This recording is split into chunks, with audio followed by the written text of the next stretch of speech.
Good afternoon, everyone. My name is Shwetha. I'm studying in SHWETHA Institute of Technology and I'm AIDS branch. So my topic is pen. So I'm now going to explain this empathy of pen. Maintaining some of the requirements and feeling about the product as the customers during the empathizing activity means what are the features to include in pen in future. It should not leak due to temperature means the pen should not leak due to temperature. When the temperature increases, normally the pen starts to leak. It should not leak. It should record some important events with camera facility.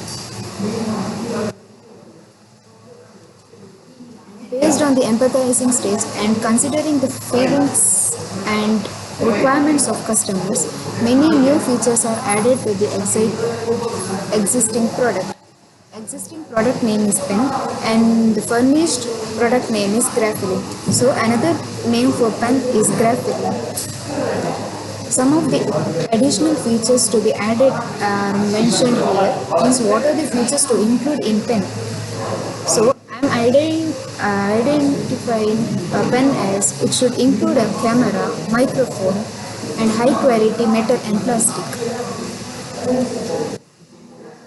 In prototype stage, the real working mode has to be manufactured.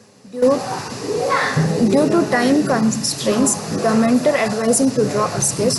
The sketch is given below. So this is a sketch of a pen. I request the viewers of this presentation video to comment your opinion satisfying the testing stage.